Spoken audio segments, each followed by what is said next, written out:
Good evening, and tonight we're going to look at lesson 5-2 on fractions and decimals. In tonight's lesson we have two objectives. First, you're going to be able to write rational numbers as decimals, and secondly, you will be able to write terminating and repeating decimals as fractions.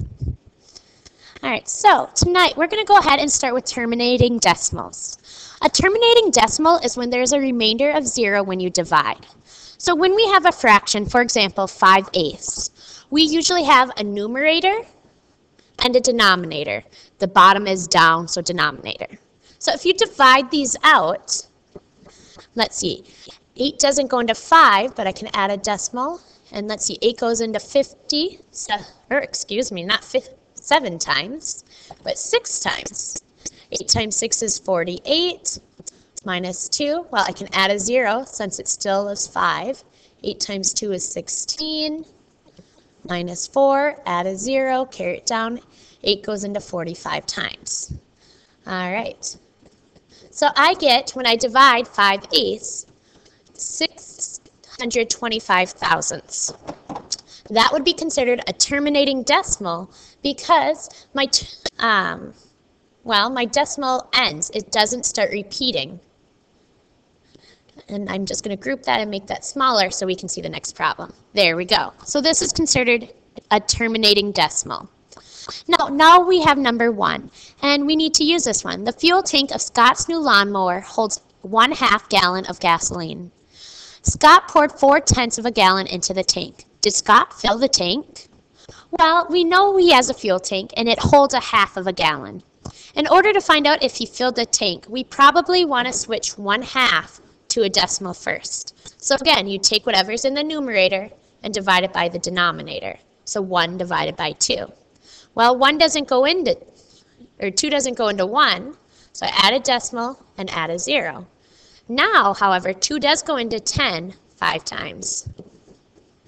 And I'm left with 5/10. So his lawnmower holds 5/10. And Scott poured 4/10 in. Did he fill it? That would be a big no. There's still 1/10 remaining. So you can do the same thing for any of these ones. I have 1, 2, 3, and 4 here, or A, B, C, and D, that we need to write each fraction or mixed number as a decimal. Well, let's go ahead and do A and C together. Then you're going to be doing B and D. So to do A together, you take that number on top, divide it by the number on bottom. 4 doesn't go into 3, but if I add a decimal, it's still 3, mind you, it's just 3.0.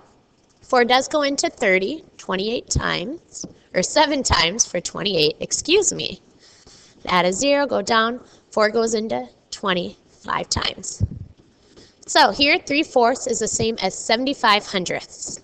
Now if we do B, we can really, if we wanted to, forget about that 1 for right now. We know we have 1 and 7/8. So we know we have 1 point something.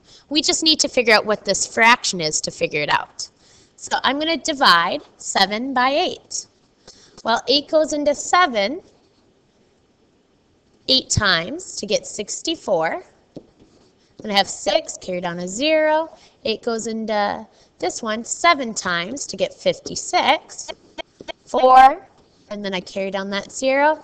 8 goes into 45 times. So we have 1 and 875 thousandths. There we go.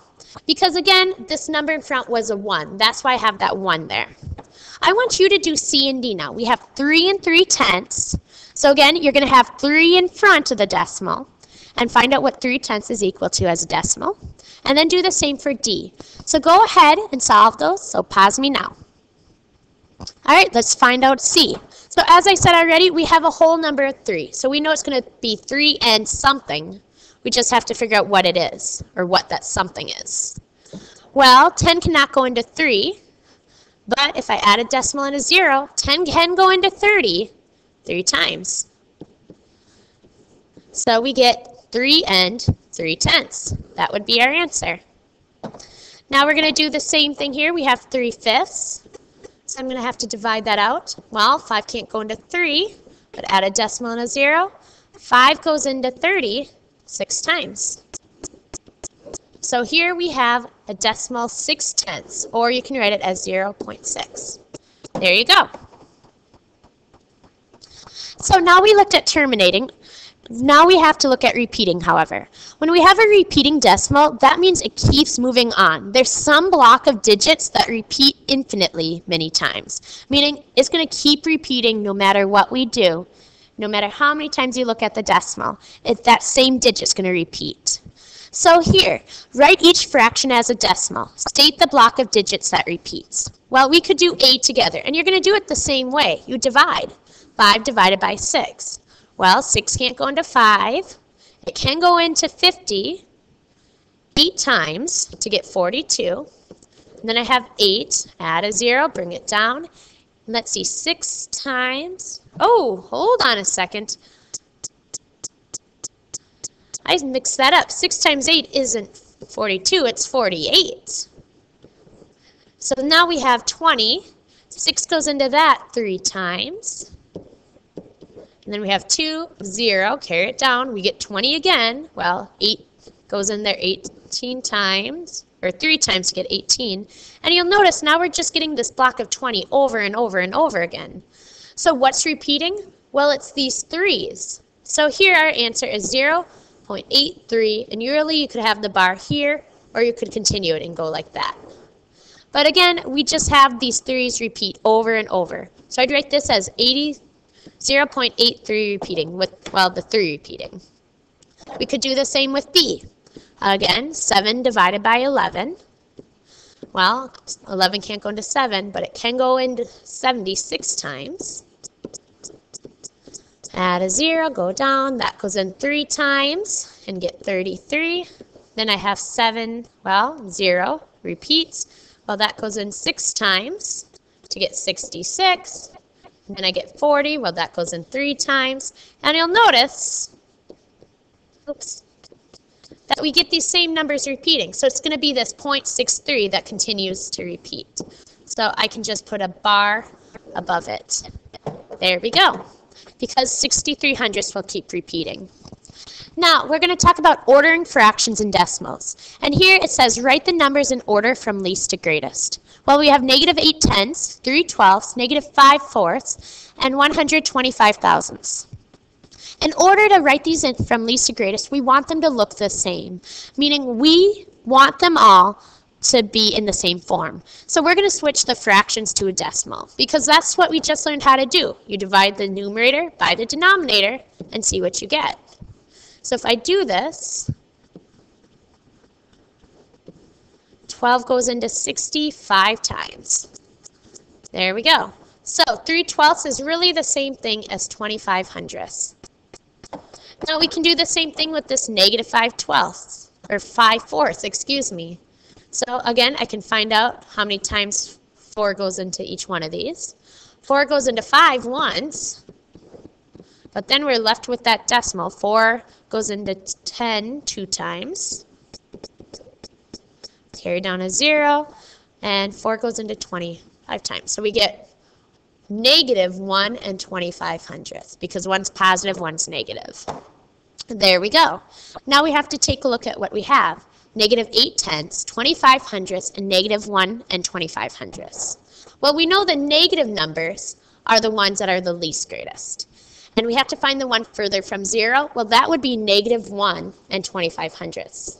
Then it is -8 tenths, because this one is over -1 and this one's just below it. Now we have to look, we have 25 hundredths or 125 thousandths. Little reminder, when you compare, it makes it easier if they're to the same digit. Here we have 3 digits, here we only have 2. So I'd add a 0 on it, so now they're both to the thousandths. We have 250 thousandths, or we have 125 thousandths. Well, 125 thousandths is smaller. So I'd write that. And then finally we have our 250 thousandths, or our 3 twelfths. That would be our answer. So again, what we first did was just change them all to decimals, and then we compared them. All right, next piece of our lesson today is writing decimals as fractions. So we've learned how to write fractions as decimals. Now we're going to flip it, and we're going to write decimals as fractions. Yeah. All right, so hint, how we do this is you read a decimal. If you read it correctly, it's going to tell you exactly how to write the fraction. For example, I have here this one that I'm going to underline in green, and we say that as 3/10. All right, and in case you forget, it starts with tenths. Here's your decimal point, then it goes tenths, hundredths, thousandths, and so on. 10,000ths, 100,000ths. It keeps going. So we read this one as 3, well, it's in the tenths place. So 3/10. So I'd write that as a fraction of 3 over 10. That's 3/10. Up at the top, we have this number. We have 0.43. Well, I could put that in, and I'd have 43, and the label is hundredths. So 43 hundredths. So as a fraction, we have 43 out of 100. There we go. Now in this bottom one, we have 73 thousandths. Well, again, I could put it into my little makeshift plot down here. I know I'm in the thousands place, so there's 3 digits. I have to find out where I'd put the 73 to get 73 thousandths. Well, if I put the 73 here, that means I'd have a 0 there, and that would make 730 thousandths. That's not right. So, because we know it's a 73, it must go there, because we need to have 0.073 to make 73 thousandths. All right, and then again, write it as a fraction. Well, 73 out of thousandths, or 1,000. There we go. So that one, if you know how to read it, you can write them as fractions. Here's this one now. Write 1 and 72 hundredths as a mixed number in simplest form. This is, again, just going with what we just talked about. We know we have 1 and we have 72 hundredths. Well, if we write that as a fraction, 1/72 over 100. However, we're not quite done because they want it in simplest form. So they want you to reduce that. Now again, when we reduce or simplify, it's just meaning finding factors that go into both. So here I know 2 is a factor of both of these. 100 divided by 2 is 50, and I could do 72, and you'd get 36. Well, oh, I see both of those are still even numbers, so I know 2 goes into both, and I'd get 18/25. And I can try to find out, let's see, factors of 18 are 1, 3, 6, and 18. 25 is 1, 5, and 25. So that would be the fraction, so we'd write it as 1 and 18/25. Don't forget that 1 up here because it's 1 and this. We had a whole number of 1. Now, this is the last piece of our lesson today, and this is new, so it can get a little tricky. We know how to write repeating or a terminating decimal as a fraction. You just write it exactly as you say it. However, it's a little more difficult when we have those ones that are repeating decimals. So we need to go through these steps. My how box over here. You need to let n equal the decimal. So in this one, write 18 hundredths repeating as a fraction in simplest form. So number 1, let n equal that decimal. So there we go. That's my first step. N is equal to 18 hundredths. Now, we want to get rid of this 18 hundredths. Really, we just want to get rid of it. So we see that 2 numbers are repeating. Because 2 numbers are repeating, we multiply every side by 100. Before, we talked about how if we keep both sides the same, if we do one thing, or if we do something to both sides, the sides remain equal. We can keep that in mind and do this. So I can multiply both sides by 100. 100 times n is just 100n.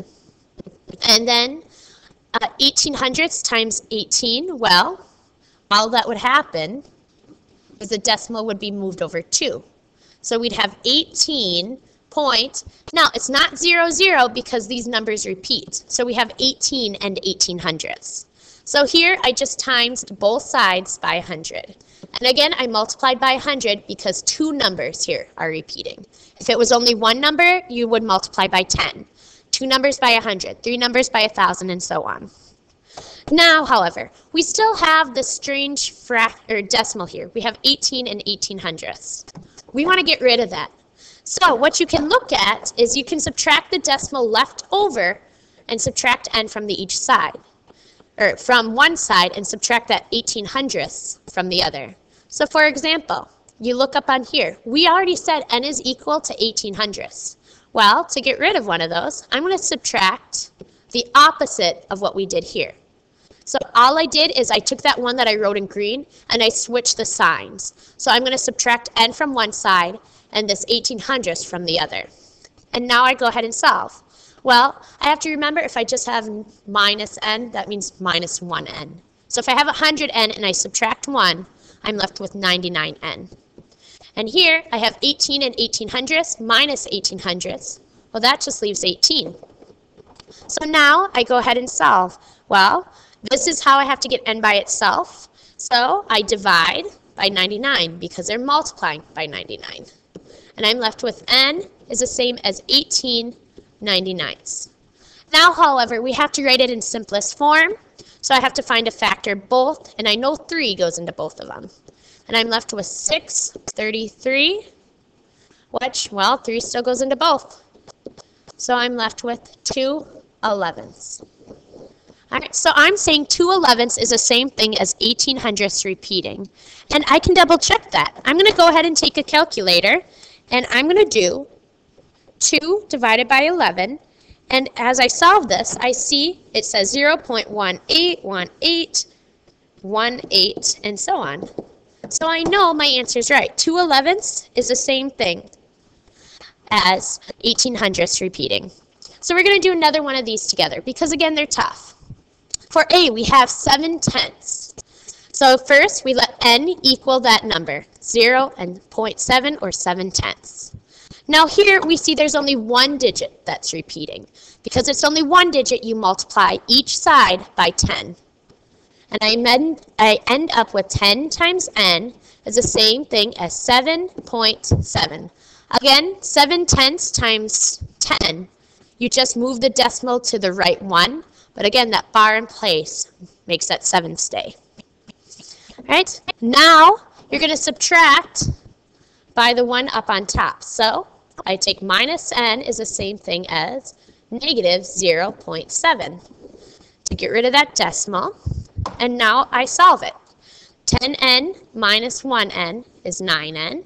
And that's the same thing as, well, 7 and 7/10 minus 7/10 is 7.